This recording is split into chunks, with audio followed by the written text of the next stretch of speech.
देश की जानी मानी हस्तियों में शुमार मशहूर हेयर स्टाइलिस्ट जावेद हबीब और उनकी टीम की मुश्किलें बढ़ गई हैं। जावेद हबीब और उनकी टीम पर करोड़ों की ठगी का आरोप लगा है।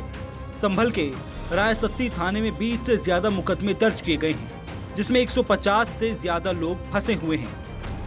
एक व्यक्ति था, उसने अपना एक चार्ट बनाया, उसने बताया 3 लाख रुपए लगाओगे तो ये बेनिफिट होगा और 5 लाख रुपए लगाओगे। जावेद हबीब भी शामिल आया था। और उसने उसके बाद हमने कहा मैं तुझ पे कोई ट्रस्ट नहीं है, तू बिल्कुल 500 रुपए रोज कमाने वाला आदमी भी नहीं है। तो उसने रॉयल पैलेस में एक मीटिंग कराई। जावेद हबीब को जो है उसमें लॉन्च करा गया। जावेद हबीब ने ही हमें एक एक बात समझाई। जावेद हबीब ने एक बिट वो बनाया था कोइन अपना, उसे प्लेटफॉर्म पर आने के बाद में तो ये सैफुल को संभल का हेड बनाया गया था। सैफुल ही लोगों से जाके मिलते थे, वही समझाते थे प्लान को और वही मतलब बताते थे। तो ये सैफुल हमारे घर पे पहुंचे, बोले शकील भाई ये जावेद हबीब बहुत बड़ी ब्रांच है, बहुत बड़ा आदमी है, उनका कोइन है, आप इसमें पैसा लगाओ। तो इसमें बहुत अच्छा। कितना पैसा लगा हुआ आप लोगों का सबका अभी तक? सबका तो लगभग मेरा तो संभल से लगा हुआ होगा 3 करोड़ रुपए का। 3 करोड़ रुपए का 150 लोग। मेरा 25 लाख रुपया। 25 लाख रुपए आपका है। संभल के रायसत्ती थाने में दर्ज मुकदमों में आरोप है कि जावेद हबीब ने फ्रेंचाइजी खोलने और ट्रेनिंग सेंटर चलाने के नाम पर लोगों से मोटी रकम वसूली, लेकिन वादे पूरे नहीं किए और पैसे वापस भी नहीं किए गए।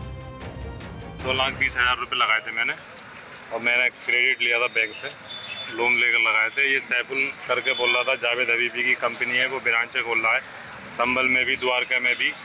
बोले नाई की जो दुकान होती है बोले यहाँ पे भी खुलेगी, वो उसका जो आपका जो परसेंटेज होगा आपको भी मिलेगा 20-30%। इन्वेस्ट करो इसमें। कितना लगाया था आपने? मैंने 2,20,000 रुपये लगाया था। संभल का रहने वाला वो आए किसी इनके दोस्त के थ्रू, मेरे भाई के, उन्होंने कहा कि पैसे लगा दीजिए पर मंथ आपको मिलेंगे। तो मैंने 4,70,000 लगाए थे। ये शादी का पेमेंट था सर। मेन चीज तो ये है कि इसके शादी का पेमेंट है, शादी भी पोस्टपोन हो गई। अच्छा, इस बिना पे डिले करना पड़ी, जाहिर सी बात है। या पेमेंट नहीं है, 4,70,000 का पेमेंट पूरा का पूरा लेगा ये भटिया सब। और अपना कर रहा है, अपने बैंक बैलेंस कर रहा है, अपने घर बना रहा है, कोठियां बना रहा है। पुलिस ने अब तक 35 से अधिक शिकायतें दर्ज कर करोड़ों रुपए की ठगी का खुलासा किया है। फाइनेंशियल फ्रॉड करने वाले जावेद हबीब, उनके पुत्र अनोस और सैफुल्लाह नाम के 3 लोगों के खिलाफ पंजीकृत किए गए हैं। इन लोगों के द्वारा एक गैंग की तरह काम करके संभल के भोले भाले लोगों को ड्यूप किया गया। इसमें इनसे 5 से 7 लाख रुपए कैश में लिया गया। इनको बताया गया कि बिटकॉइन में इन्वेस्ट किया जाएगा और बाद में आपको 50 से 75% पर एनम पर साल इनको इतना रिटर्न मिलेगा। 2.5 साल बीत जाने के बाद भी जब इनको किसी प्रकार की कोई धनराशि नहीं मिली, इन लोगों के द्वारा अपने आप को ठगा महसूस किया गया। इन लोगों के द्वारा पुलिस को अप्रोच किया गया, इनको बताया, उन्होंने वो ब्रोशर दिया। इसमें फॉलिक्यूल ग्लोबल कंपनी नाम का एक ब्रोशर था, उसमें इन लोगों को इन्वेस्ट करने के लिए बताया था। एसपी कृष्ण बिश्नोई ने बताया कि मामले की जांच जारी है और आरोपियों के खिलाफ सख्त कार्रवाई की जाएगी। जावेद हबीब, उनकी पत्नी, बेटा और एक अन्य व्यक्ति सैफुल्लाह इस मामले में आरोपी हैं। पुलिस ने बाकी अन्य पीड़ितों से भी अपील की है कि वो अपनी शिकायत जल्द से जल्द रायसत्ती थाने में दर्ज कराएं। तो लोगों के साथ फ्रॉड हुआ है, जो कि राशि करोड़ों में है। प्रत्येक व्यक्ति से कम इन्होंने 4 से 5 लाख रुपए हैं वो इन्होंने लिए हैं। तो ये अपने आप में दर्शाता है कि करीबन कई करोड़ों का फ्रॉड है इन्होंने किया है। जो भी व्यक्ति पीड़ित है उस व्यक्ति से अनुरोध करते हैं कि वो थाने पे आए, अपना एप्लीकेशन दे, हम अभियोग पंजीकृत करेंगे।